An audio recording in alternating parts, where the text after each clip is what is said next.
Assalamualaikum warahmatullahi taala wabarakatuh. Selamat pagi rekan-rekan semua. Izinkan dalam kesempatan ini saya memaparkan materi terkait dengan mata kuliah Teknologi Kinerja atau HPI ya, Human Performance Improvement. Dalam hal ini saya khusus membahas tentang peran evaluator dalam meningkatkan kinerja pegawai. Apa saja yang akan saya bahas terkait dengan itu? Dalam hal ini ada 3 hal sebagai pokok yang nanti akan saya paparkan. Yang pertama adalah apa peran evaluator. Kemudian kompetensi prasyarat yang harus dimiliki oleh seorang evaluator. Kemudian pendekatan apa saja yang bisa ia lakukan dalam rangka intervensi demi peningkatan kinerja. Baiklah, saya mulai dengan peran evaluator itu. Apa sih evaluator itu pekerjaannya? Nah, menurut Rothwell tahun 2000 ya, bahwa evaluator itu sesungguhnya melakukan tindakan yang disebut dengan menilai. Ya.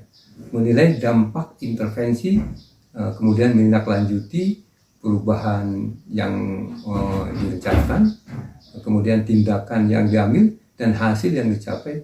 Lantas dia akan memberikan informasi kepada peserta atau pegawai, kemudian juga kepada pemangku kepentingan tentang seberapa baik intervensi dilakukan atau dilaksanakan. Singkatnya, evaluator itu memberikan umpan balik kepada pemangku kepentingan tentang manfaat apa yang diterima dari intervensi peningkatan kinerja. Nah, itu sesungguhnya yang biasa dilakukan oleh seorang evaluator. Intinya seorang evaluator itu adalah mencari data terkait dengan hal-hal yang dilakukan oleh seorang pekerja, kemudian apakah pekerja itu memenuhi standar-standar yang diharapkan oleh organisasi di mana si pekerja itu bekerja. Kemudian memberikan informasi tentang bagaimana caranya meningkatkan kinerja itu.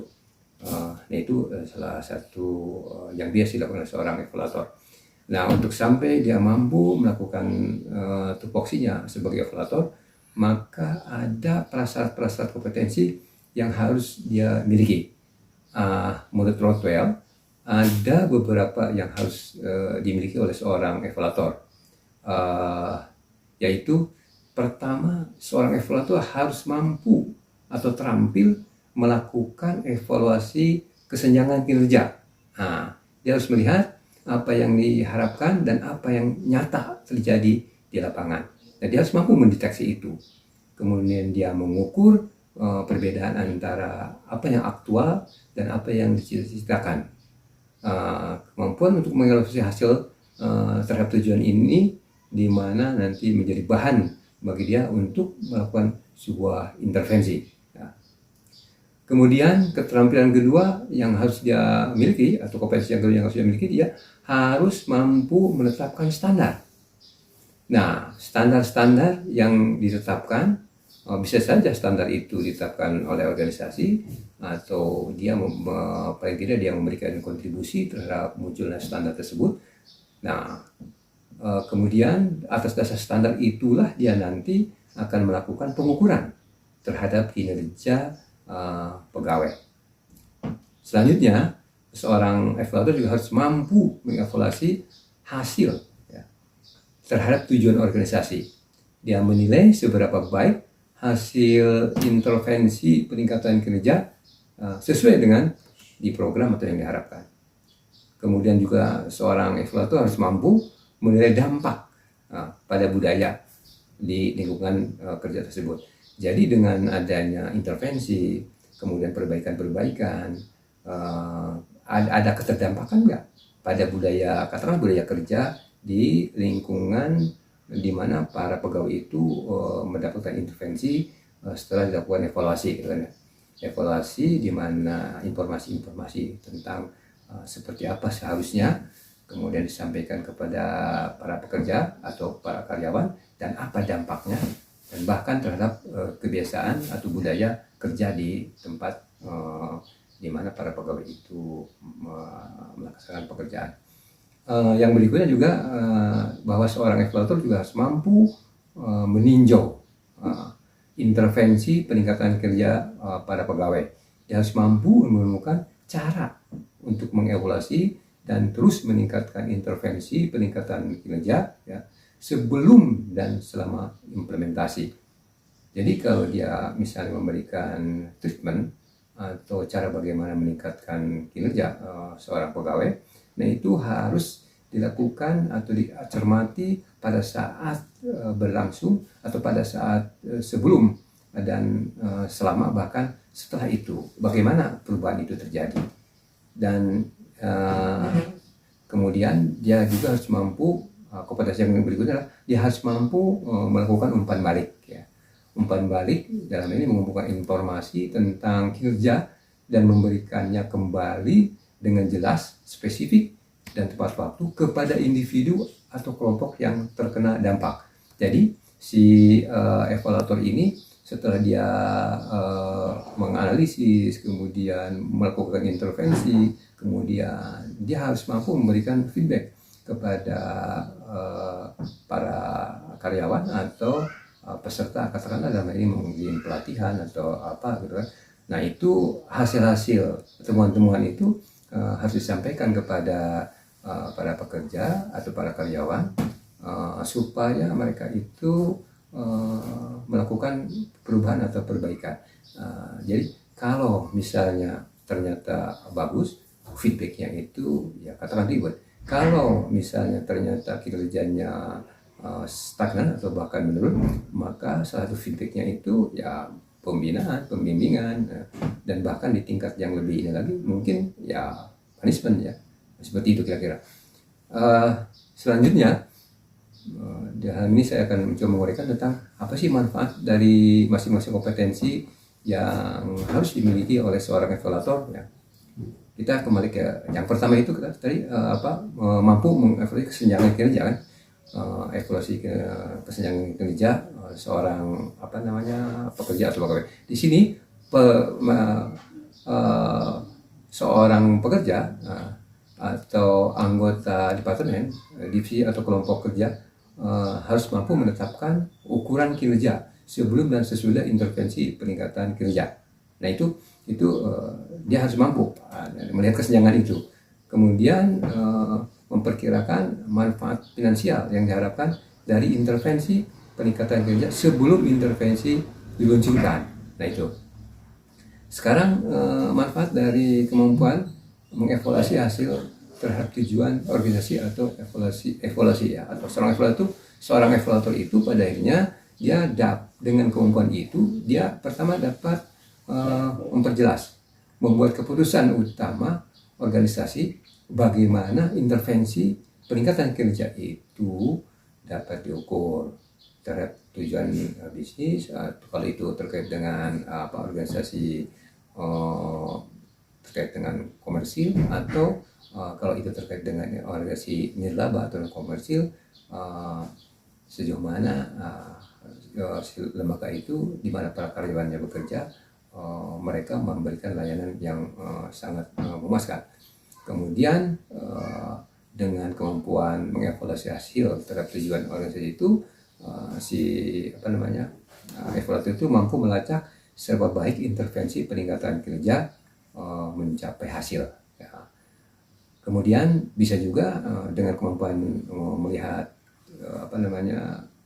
ketercapaian sebuah tujuan gitu kan, dia bisa menunjukkan dan memberi umpan balik ya kepada pembuat keputusan itu sendiri ya, kemudian juga otomatis kepada organisasi dan sekaligus para anggotanya atau karyawannya.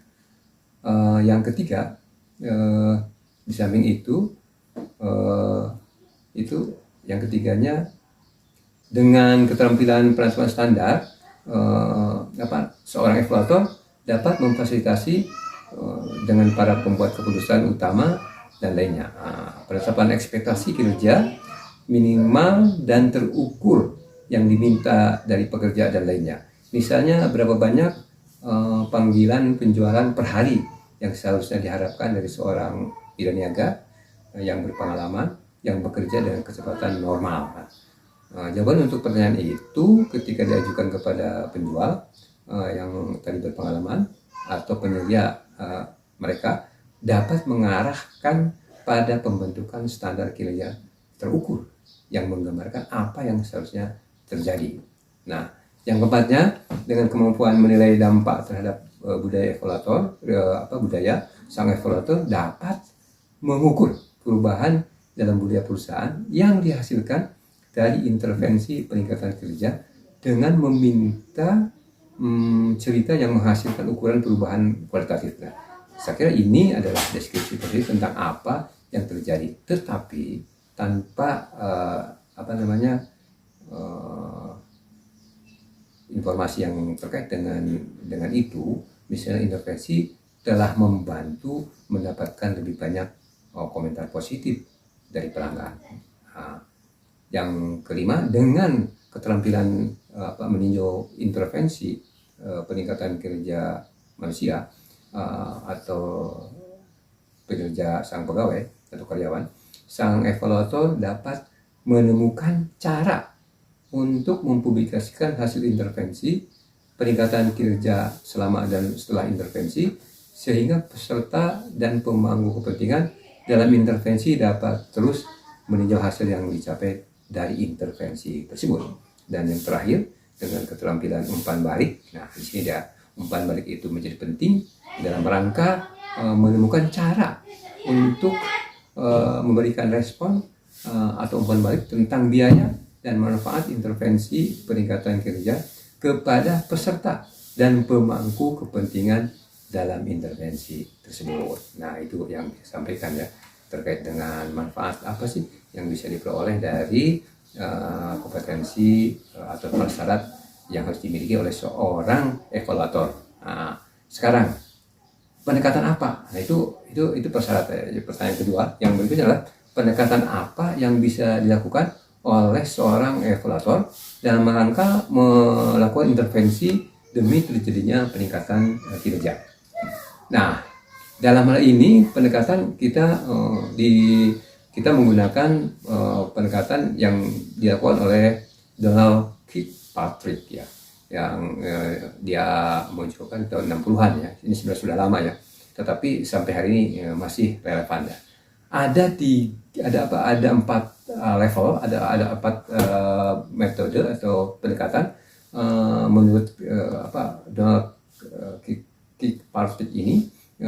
Yang pertama adalah ketika sang evaluator melakukan evaluasi, dia melakukan pendekatan ini di 4 tataran. Yang pertama adalah tataran reaksi, yang kedua adalah tataran pembelajaran, yang ketiga tataran perilaku, dan yang terakhir adalah tataran hasil. Seperti apa itu? Nah, di sini penjelasannya. Kalau evaluasi terkait intervensi peningkatan kerja pada tingkat reaksi, pendekatan reaksi ya, di sini biasanya diukur seberapa banyak peserta dan pemangku kepentingan yang terlibat dengan intervensi peningkatan kinerja menyukai, kata kunci menyukai intervensi tersebut dan merasakan bahwa intervensi tersebut menambah nilai dan penyelesaian masalah kinerja atau berkontribusi untuk mewujudkan peluang peningkatan kerja. Pertanyaan kuncinya diajukan oleh evaluator yang meneliti intervensi peningkatan kerja pada tingkat reaksi. Dalam konteks ini biasanya reaksi mengacu pada bagaimana orang bereaksi terhadap intervensi peningkatan kerja. Ya, biasanya terkait dengan tadi kesukaan, keyakinan, gitu kan ya, respon terhadap keyakinan bahwa intervensi itu akan berhasil. Ya, sekarang bagaimana tingkat reaksi diukur? Kalau tadi apanya, sekarang tingkat bagaimana diukurnya? Nah sekarang biasanya pelatihan dan cara pembelajaran terstruktur ya paling sering diukur pada tingkat reaksi. Setelah menyelesaikan pengalaman pelatihan di luar pekerjaan misalnya, peserta diminta untuk menilai instruktur dan kursus melalui kuesioner atau survei tertulis. Kuesioner semacam itu kadang-kadang disebut juga lembar sikap ya. Menilai perasaan, isinya itu menilai perasaan atau sikap seperti tentang seberapa baik pelatihan dilakukan ya. Kemudian masalah umum yang diukur biasanya dapat mencakup seberapa baik pelatihan dilaksanakan. Biasanya di situ mengklarifikasi hasil apa yang dicapai, kemudian apakah disampaikan dengan tepat atau efektif oleh instruktur gitu kan ya. Kemudian apakah penggunaan waktu itu dilakukan secara efektif, tidak molor. Kemudian apakah si instruktur itu mampu memanfaatkan alat bantu misalnya audiovisual secara selektif dan efektif ya. Kemudian pada akhirnya pelatihan itu apakah mencapai hasil yang diinginkan oleh peserta tentunya ya. Kemudian mungkin juga sih peserta itu diminta untuk menilai sendiri, bisa menilai oleh survei, oleh pertanyaan-pertanyaan dari surveyor atau angket.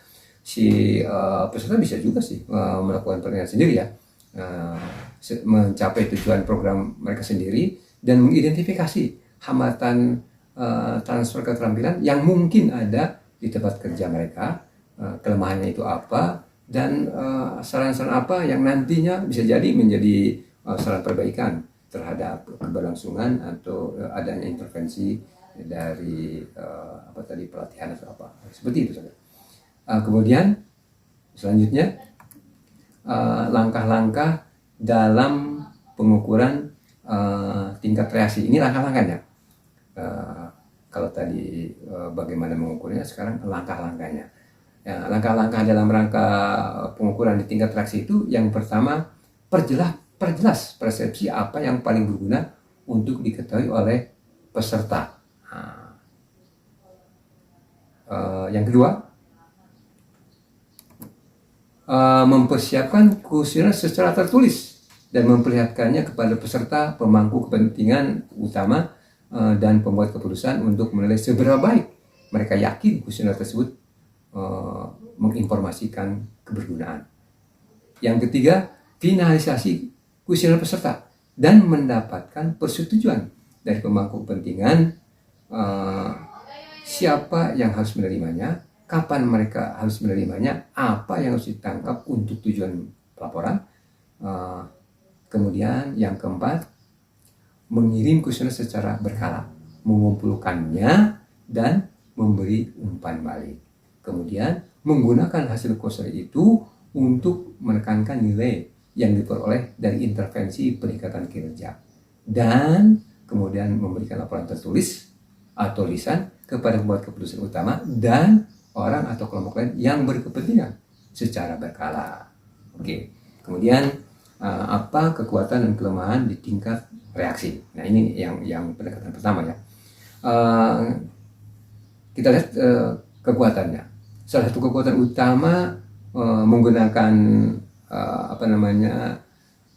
tingkat reaksi ini adalah bahwa peserta intervensi meningkatkan kinerja di sana mereka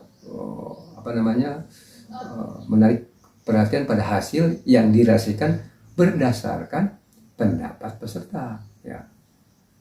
Namun demikian, di samping ada kelemahannya atau kekuatannya ya, ada juga kelemahannya dalam hal ini, bahwa mengukur persepsi memang sulit ya, tidak selalu selaras dengan kenyataan ya. Konsekuensinya, evaluator atau penilai ini harus melengkapi tindakan reaksi ya, melakukan kuesioner tertulis ya, sehingga didasarkan pada fakta serta sikap dan persepsi yang real ya, seperti itu. Kemudian selanjutnya evaluasi di tingkat pembelajaran. Kalau tadi kan di tingkat reaksi, sekarang di tingkat pembelajaran. Nah, di sini di tingkat pembelajaran itu kita berbicara tentang berapa banyak peserta dalam intervensi peningkatan kinerja belajar dari intervensi itu. Itu yang pertama itu. Jadi di tingkat pembelajaran. Kemudian intervensi peningkatan kinerja dapat diklasifikasikan ke dalam 2 kategori itu di dalam pembelajaran. Yang pertama itu intervensi berorientasi pembelajaran, yang kedua itu intervensi berorientasi manajemen atau organisasi. Nah, seperti itu. Itu di tingkat pembelajaran. Selanjutnya, di mana itu dirancang dalam rangka misalnya mengubah lingkungan kerja di mana individu atau kelompok lain melakukan kegiatan rutinnya. Dengan demikian mereka lebih tepat diukur untuk perubahan dalam lingkungan kerja daripada untuk perubahan individu. Selanjutnya, mengukur tingkat pembelajaran. Seperti apa itu? Nah, pelatihan dievaluasi pada tingkat pembelajaran melalui tes atau pengukuran lain tentang seberapa baik peserta pencapaian tujuan instruksional yang ditetapkan untuk suatu kursus atau pengembangan belajar lain yang direncanakan. Nah, ini di situ berarti untuk mengukurnya adalah dengan melakukan tes. Seberapa berhasil, mungkin itu bisa dari aspek kognitifnya, bisa dilihat dari aspek keterampilannya, bisa juga dilihat dari aspek sikapnya. Jadi untuk mengukur keberhasilan tingkat pembelajaran suatu intervensi kinerja, yaitu diambil dengan tes. Kemudian apa langkah-langkah pengukuran di tingkat pembelajaran? Ya, ini patokan. Patokannya kalau kita mau mengukur tingkat pembelajaran, tentu saja kita harus fokus kepada apa tujuan pembelajaran yang ingin dicapai. Kemudian pilih cara yang tepat untuk mengukur apakah dia pengetahuan, keterampilan, sikap berdasarkan tujuan tadi. Kemudian baru setelah itu tes atau lakukan tes berdasarkan tadi. Sekali lagi fokusnya ke tujuan. Langkah berikutnya yang keempat, uji tes dengan memberikannya kepada orang-orang yang menghadiri kursus ya atau pelatihan atau percontohan pelatihan. Kemudian pantau persepsi mereka tentang kejelasan arah dan item-item tes atau instruksi. Yang kelima, nilai tes secara berkala dengan melacak skor pada item tes individual atau skor tes keseluruhan. Nah sekarang itu cara bagaimana mengukurnya ya, mengevaluasi berdasarkan pendekatan pembelajaran. Nah kemudian selanjutnya kita bisa juga lihat apa sih kelebihan kelemahan dari pendekatan pembelajaran ya, dalam rangka intervensi kinerja itu. Nah kekuatan kunci untuk pendekatan pembelajaran itu di sini intervensi dengan pendekatan pembelajaran itu memberikan informasi tentang peningkatan individu secara bertahap. Inti dari pelatihan adalah tentu saja agar individu memperoleh pengetahuan, keterampilan, dan sikap baru yang dapat meningkatkan kinerja kinerja mereka gitu kan ya. Namun demikian ada juga kelemahannya bahwa mengukur pembelajaran adalah tidak menjamin sebenarnya perubahan kinerja di tempat kerja. Karena hal ini faktor lain selain pengetahuan juga terkait dengan sikap-sikap lain yang berpengaruh kepada para individu ya. Misalnya faktor-faktor berkaitan dengan masalah lingkungan kerja, kemampuan manajemen untuk merencanakan, memberikan penghargaan, memberikan umpan balik, dan menyediakan alat dan perlengkapan yang tepat. Sehingga yang tadinya dengan pendekatan pembelajaran ini diharapkan pekerja berubah kinerjanya, tapi karena faktor lain itu tidak terjadi. Itu salah satu kelemahan dari pendekatan pembelajaran. Nah sekarang mengevaluasi pada tingkat perilaku. Nah sekarang kalau yang tadi pendekatan pembelajaran, nah sekarang kita beralih berikutnya adalah pendekatan pada tingkat perilaku. Nah di sini di tingkat perilaku terkait dengan berapa banyak peserta dalam intervensi peningkatan kerja itu mengubah perilaku mereka. Jadi sasarannya perilaku mereka berubah tidak gitu kan. Kalau pembelajaran itu kepada 3 ranah, pengetahuannya berubah tidak, meningkat tidak, kemudian sikapnya berubah atau meningkat tidak, kemudian keterampilannya berubah meningkat tidak, dan apa efeknya kepada kinerja. Nah kalau ini langsung melihat perilaku. Jadi dengan pendekatan perilaku maka bisa langsung perilaku macam apa nanti dengan intervensi itu para pekerja melakukan perubahan terkait dengan kinerjanya ya, seperti itu. Nah intervensi peningkatan kerja pada tingkat perilaku dalam ini. Dalam konteks ini perilaku mengacu pada bagaimana orang mengubah perilaku kerja sebagai akibat langsung dari intervensi. Sebagaimana ditekankan pada bagian sebelumnya disebutkan bahwa peningkatan kerja itu dapat diklasifikasikan dalam 2 kategori. Nah, yang pertama intervensi berorientasi pembelajaran, kan ya. Kedua intervensi berorientasi manajemen atau organisasi, ya. Namun tetap keduanya itu dalam rangka mencari peningkatan kinerja. Jadi apapun jenis intervensinya, evaluasi tingkat perilaku pada dasarnya ditangani dengan cara yang sama, baik intervensi pembelajaran maupun intervensi manajerial seperti itu.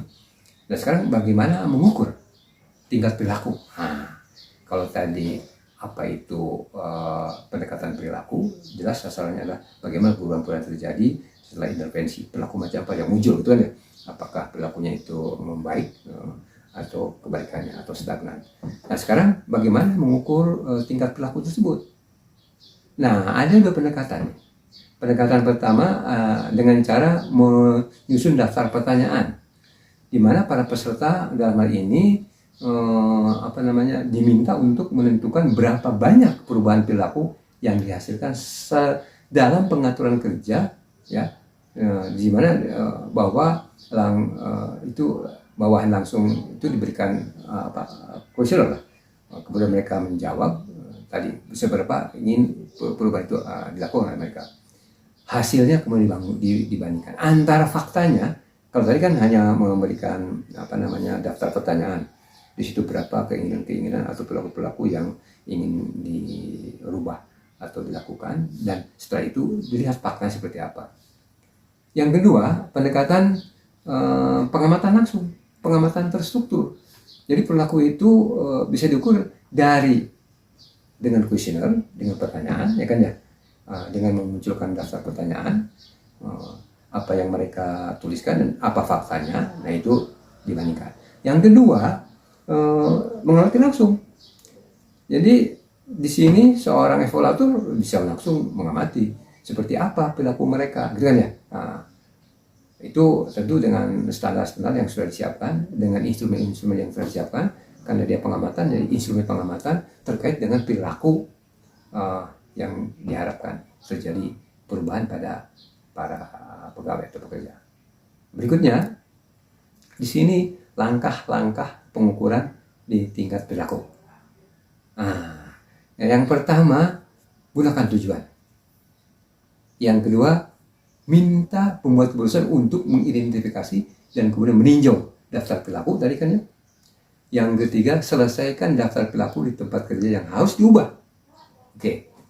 Selanjutnya, kemudian menyelesaikan metrik atau metode pengukuran untuk menilai jumlah perubahan perilaku yang dihasilkan. Yang kelima, ukur perubahan perilaku tersebut di tempat kerja yang berasal langsung dari intervensi peningkatan kerja. Yang keenam, pengumpulan data umpan balik secara berkala tentang perubahan perilaku kepada pengambil keputusan, peserta, dan pemangku kepentingan lainnya dalam intervensi peningkatan kinerja sehingga mereka menerima umpan balik atas hasil intervensi tersebut. Dan yang terakhir, ambil tindakan korektif seperlunya bila perubahan perilaku tidak terjadi seperti yang diharapkan atau diinginkan di lokasi kerja. Nah, itu ya. Nah, kita biasanya lihat bagaimana dibandingkan dengan yang pendekatan sebelumnya. Di situ pendekatan reaksi, pendekatan pembelajaran, kemudian yang sekarang pendekatan perilaku. Nah, apa kekuatan dan kelebihan dari di tingkat perilaku ini, pengukuran di tingkat perilaku atau pendekatan perilaku. Salah satu kekuatan utama tentu saja adalah dengan pendekatan perilaku itu langsung memberikan informasi tentang apa yang terjadi di tempat kerja, ya kan ya. Tadi kan dengan kuesioner, dengan pengamatan langsung informasi itu bisa didapatkan. Nah, namun ada kelemahannya. Kelemahan utamanya adalah adanya anggapan bahwa intervensi peningkatan kinerja secara otomatis menyebabkan perubahan perilaku. Tidak tiba-tiba sebenarnya. Itu tentu saja tidak benar. Lingkungan kerja juga harus diperiksa untuk faktor-faktor yang menghambat perubahan perilaku. Faktor yang tidak mendukung, kurangnya penghargaan, atau lingkungan kerja fisik yang tidak mengizinkan perilaku baru yang diinginkan. Selanjutnya, bagaimana kita mengevaluasi intervensi peningkatan kerja ini di tingkat hasil sekarang. Yang terakhir, kita akan melihat pendekatan di tingkat hasil. Nah, di tingkat hasil ini ada 2 pertanyaan kunci untuk dipertimbangkan. Yang pertama, apakah intervensi itu mencapai tujuan yang ingin dicapai? Kalau jawabannya ya, berhasil. Yang kedua, berapa banyak yang diperoleh organisasi secara finansial? Jika menguntungkan, maka berhasil. Kira-kira mungkin ya, karena yang patokannya hasil. Jadi, hasil dalam bentuk perubahan kinerja, yang kedua hasil dalam bentuk finansial. Saya kira itu. Selanjutnya, bagaimana tingkat hasil itu diukur dalam intervensi peningkatan kerja. Di sini kita bisa mengajukan pertanyaan ya, kalau itu bisa tentang hasil. Yang pertama, apakah masalah yang terpecahkan? Jika jawabannya ya, iya berarti berhasil. Ya. Selanjutnya, berapa banyak yang diperoleh organisasi secara finansial? Maka jika dia menambah keuntungan, kalau itu bergerak di bidang lembaga komersil, maka dia berhasil. Tetapi kalau dia bergerak di bidang kelembagaan yang non komersil atau sifatnya layanan, jika jawabannya itu misalnya memberikan kepuasan kepada pelanggan, pelayan itu sangat baik, maka itu berhasil. Untuk menjawab ini, seorang evaluator dapat mendokumentasikan hasil keuangan. Selanjutnya, langkah-langkah pengukuran di tingkat hasil. Langkah-langkahnya, kalau tadi bagaimana mengukur tingkat hasil, sekarang langkah-langkahnya. Yang pertama, tentu saja tentukan semua biaya yang terkait dengan intervensi. Itu yang pertama ya, kalau kita nanti mau mengukurnya dari sisi finansial. Yang kedua, perkirakan manfaat yang diterima dari intervensi peningkatan kinerja. Ya. Yang ketiga, kurangi biaya yang tidak bermanfaat. Yang keempat, umpan balik informasi tentang biaya dan manfaat harus dilihat itu kan. Seperti itu. Kemudian kekuatan dan kelemahan di tingkat hasil apa saja. Nah, kalau kita lihat kekuatannya, yang pertama evaluasi atau pengukuran di tingkat hasil ini memberikan informasi tentang tingkat keberhasilan dari sisi kinerja serta pengembalian atas investasi secara finansial. Itu yang pertama ya, kalau dilihat dari sisi kekuatan. Sekarang dilihat dari sisi kelemahannya ya, bahwa pendekatan ini cenderung terbagi dalam 2 kategori. Yang pertama, mengukur hasil berbasis kasus. Beberapa kasus bisa memakan waktu yang lama dan berbiaya mahal. Kemudian upaya dikhususkan untuk mengukur hasil yang cenderung menghilangkan peluang lain untuk perbaikan. Dan itu saya kira 2 hal. Yang pertama kekuatan dan yang lainnya sebagai kelemahan. Selanjutnya, setelah semua langkah itu dilakukan dan ujungnya seorang evaluator itu tentu saja harus menyelesaikan strategi peningkatan kinerja saat hasil sesuai dengan tujuan. Yang kemudian setelah dia mengevaluasi terhadap sasaran kinerja, kemudian dia memberikan laporan kepada semua pemangku kepentingan, kemudian semua peserta dalam strategi peningkatan kinerja, dan ujungnya itu dia harus melakukan rencana tindak lanjut demi perbaikan itu selalu terjadi. Jadi perbaikan itu bersifat proses yang berketerusan. Jadi peningkatan itu tidaklah hasil akhir. Peningkatan itu selalu dalam proses perbaikan dan terus dalam proses perbaikan. Itulah yang dapat saya sampaikan. Demikian dan saya akhiri. Assalamualaikum warahmatullahi taala wabarakatuh.